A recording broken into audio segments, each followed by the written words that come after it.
Hello and welcome back to another episode of You Want to Do What. Today we've got James Dobson on. He's a recruitment consultant within Cloud and DevOps. Hi, James. Hi, how you doing? Yeah, good, mate. You? Yeah, very well, very well. Good, good. Let's jump straight in, James. Do you want to tell everyone a bit about what you do? So I recruit for Cloud and DevOps at Maxwell Bond. We're a specialist IT recruitment consultancy or agency rather, based in Manchester.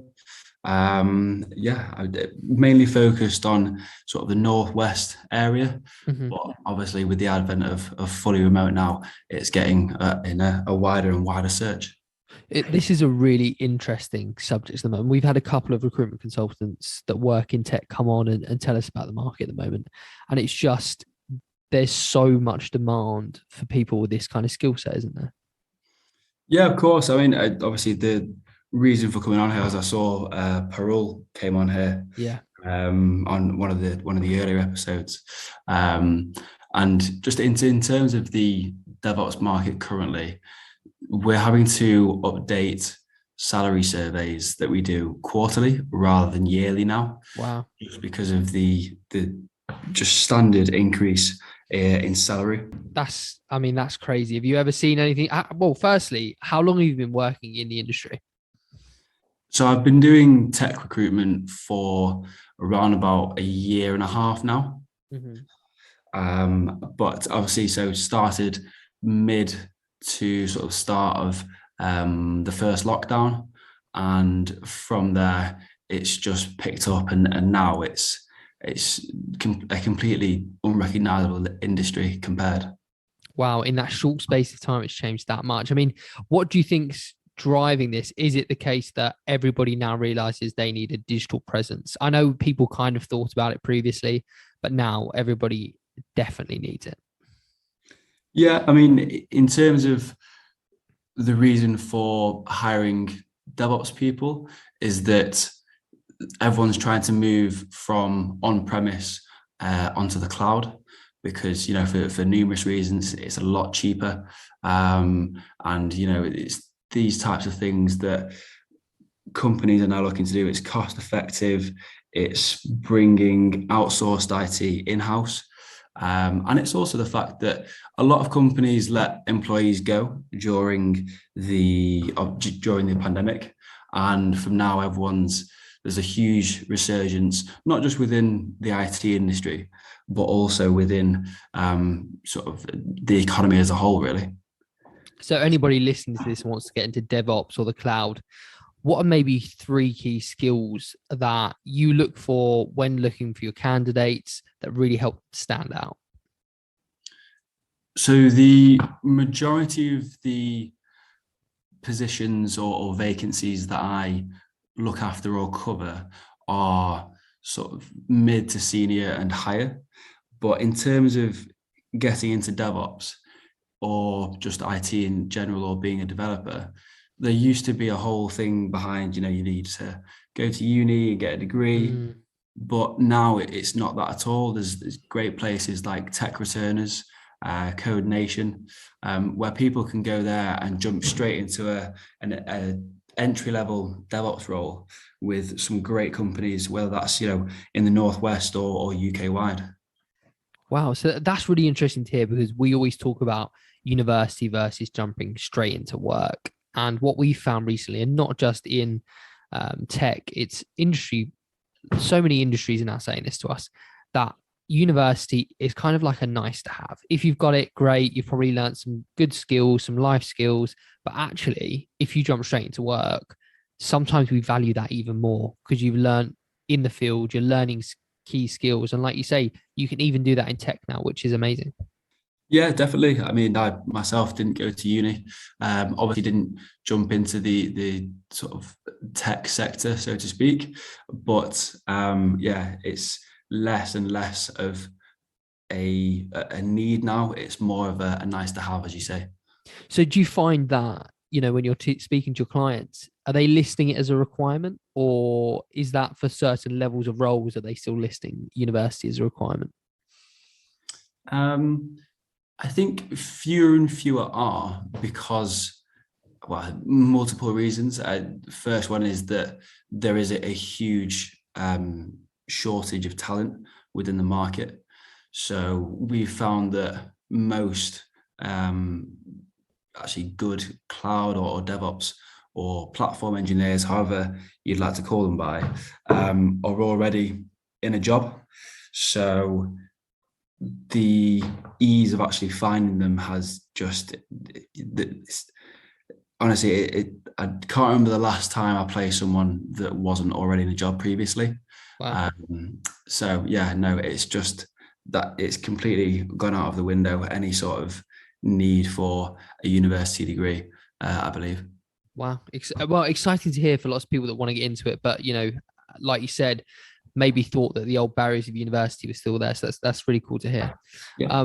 We also talk about the CV versus the LinkedIn profile now. That's been a topic that we've talked about quite a lot on here. And loads of founders, loads of CEOs, loads of hiring managers have said to us, do you know what? I really, really value someone who's active on LinkedIn, who's starting to build a personal brand, who's just sharing knowledge or something they've read, whatever it be, to start building that catalog and that knowledge, opposed to an A4 CV. Now, how are you finding that with your clients? Do they go, can I see their CV? I assume they still want to see CVs, but do you also say, but do check their LinkedIn as well because they're active and they've got a good brand? Yeah, I mean, it's each submission goes ahead through CV. I've not submitted anyone solely via their LinkedIn, but we are in a bit more of a digital age now, where online presence is checked by companies, good or bad. And so obviously with that, it comes, if your online presence is actually, you are helping people out, you are, commenting on people asking for help on LinkedIn or on GitHub, you're contributing to various different projects. And also a lot of the time as well, if there's a little bit of freelancing on the side or personal development, that also goes down quite well.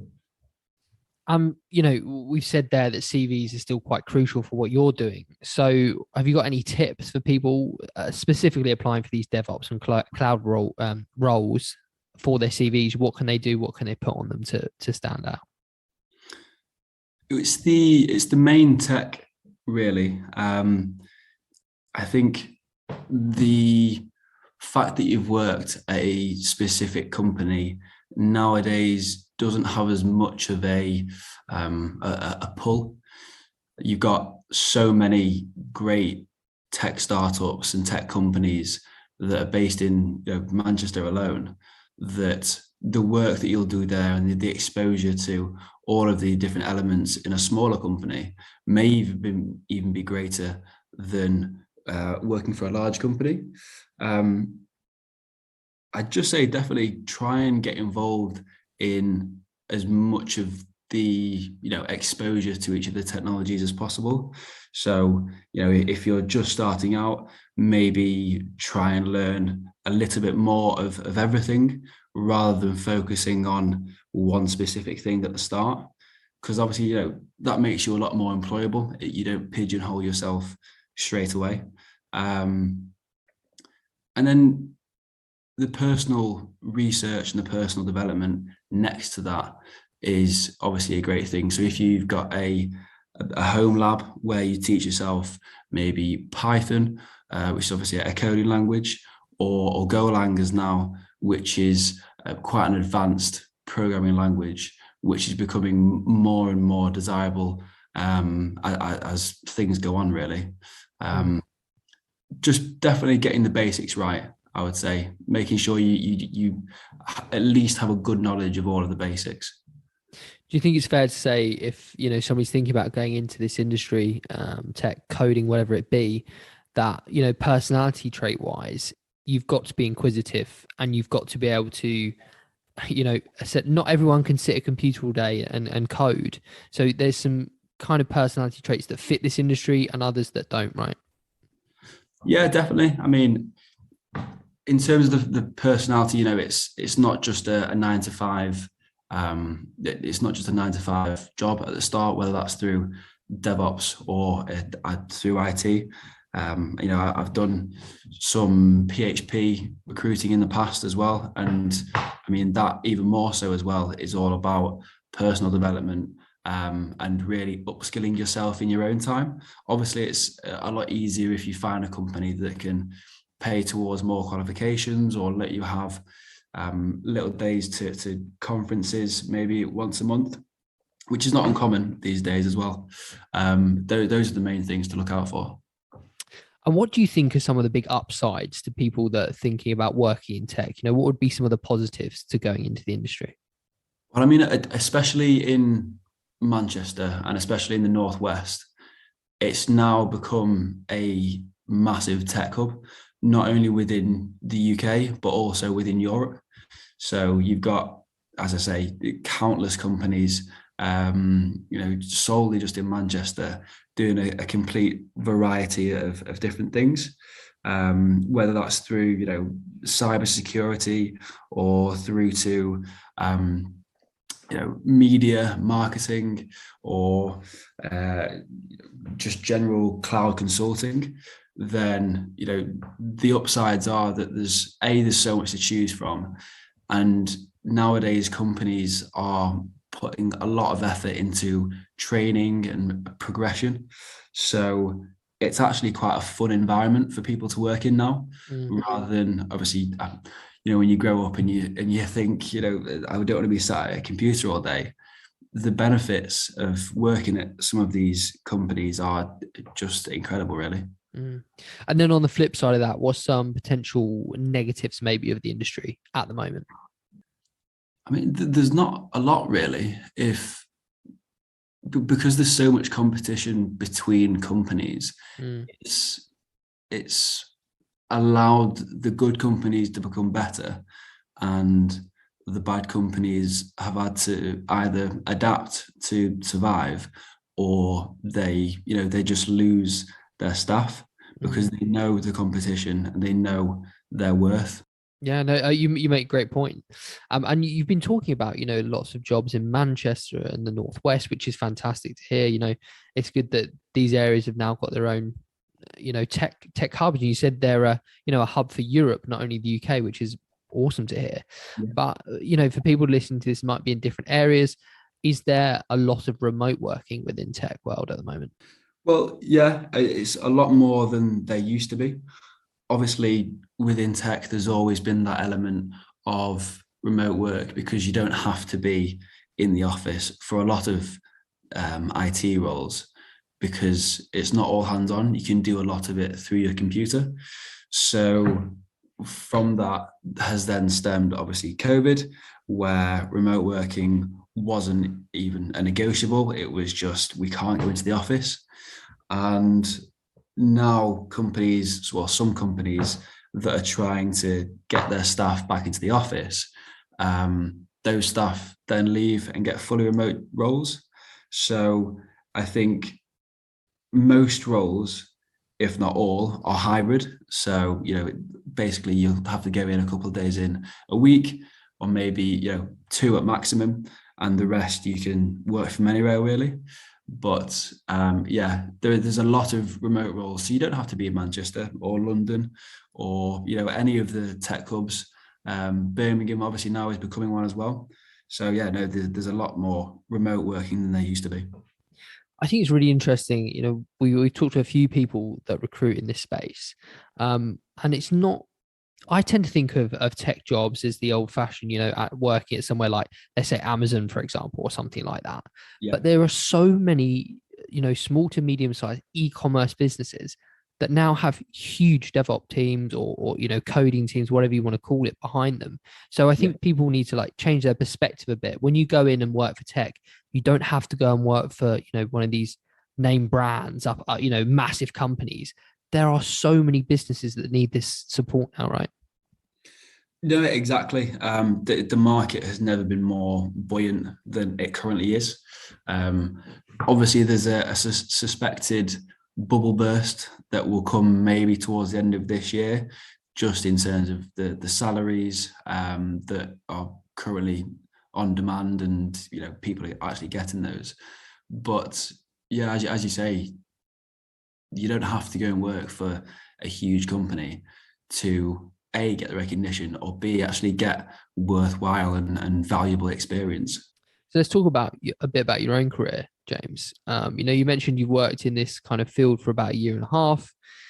How's it going? You enjoying it? And what's it like to work in this kind of space? Yeah, no, it's really, really fun, actually. Obviously started at Maxwell Bond in January, and I've never actually worked in a place that's so well run, and so supportive of every single employee. I think there's at least one training session a week, whether that's from the in-house trainers or senior consultants, directors. Obviously, even the owner himself also gets involved with some training from time to time as well. I've obviously worked at two different recruitment companies before that, but Maxwell Bond, completely blows them out of the water. It's unbelievable. What kind of skill set do you think somebody needs to do the job you're doing? Definitely the ability to sort of ride the highs and the lows of it, because there will be lows and there will be highs. There will be days where you can't find anyone for a role, whether that's this amazing role that's even if it is that and it's the most perfect role, you will have days or even weeks where no one wants to speak to you. Everyone's just saying no, and nothing's coming off for you. But then equally, it's also about maximizing when things are going right and not taking your foot off the gas, really, not becoming too comfortable, and also again trying to stay as neutral as possible through those highs and lows. Because that is quite a large part of recruitment. We've noticed, talking to people, that the highs are really high and the lows can be really low. So how do you learn to deal with that? I think you just have to experience it first, to be honest. There's no real, I think it's obviously sales in general. It's that same feeling of ups and downs. And no matter what you tell yourself beforehand, unless it happens, you don't know how you're going to deal with it.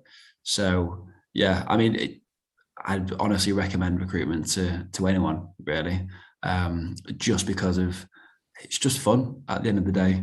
You're helping people day in, day out find their perfect roles, and every single person that you place in each of your clients is completely thankful for the help that they've obviously received from you, and for a fact that you're placing them with a good client. So yeah, no, love it. Is that the biggest positive for you? The fact that you get to place people into these dream jobs and you take personal satisfaction from that? Yeah, definitely. I think a lot of recruiters, that is their main focus, and that's why they get into recruitment, is to actually help people, because there's a lot of people in jobs that they don't like, that have sort of plateaued, they've hit a ceiling, and all they're looking for is someone like myself or any other recruiter to come along and present them with this, their dream role that they didn't think was possible, before we contacted them. So that's definitely one of the most sort of satisfying parts of the job. Yeah. And then on the flip side of that, what's something less favorite about working in recruitment? Maybe it is the fact that you have such high highs and such low lows, or maybe it's something else. I think it's not a 9 to 5. It's probably the only. I mean, I wouldn't call it a downside personally, but it's one of those jobs that is all consuming. As soon as you get home, you are thinking about it. As much as you try and separate work-life balance, you will be thinking about, I've got someone going in for an interview, then I've got a client meeting, then I hope I get them on because they're a great client, and it's just the long days, I would say. Is again, it's not a downside, it's just for people new to the industry, that could be something that puts them off. Yeah, no, it's something to be aware of if you think of going into it, definitely. Exactly. Is it fair to say that your days are quite varied as well? You know, if you don't want to be sat at a desk doing the same thing day in, day out, recruitment is actually something that can offer you lots of variety. Definitely. I mean, there's more and more companies now that are actually employing a sole delivery role, which is basically you just look for candidates to put into jobs. And then on the flip side of that, companies that are just employing people to do business development. So solely chatting with new clients, existing clients.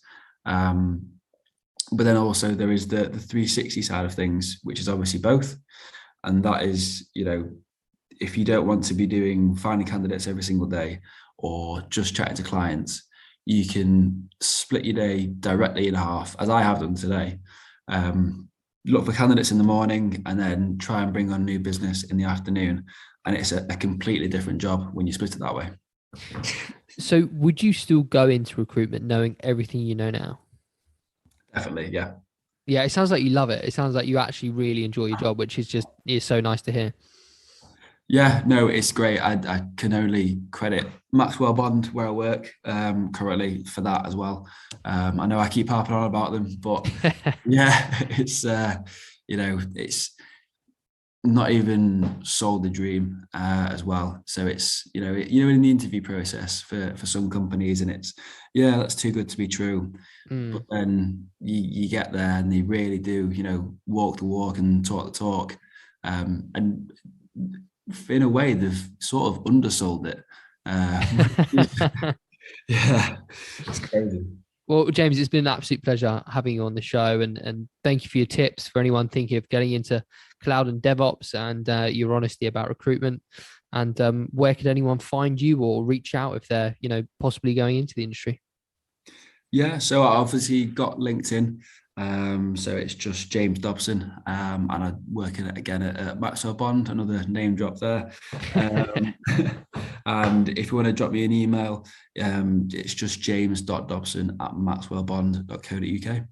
Fantastic. Thank you for your time, James. Thank you very much for having me on.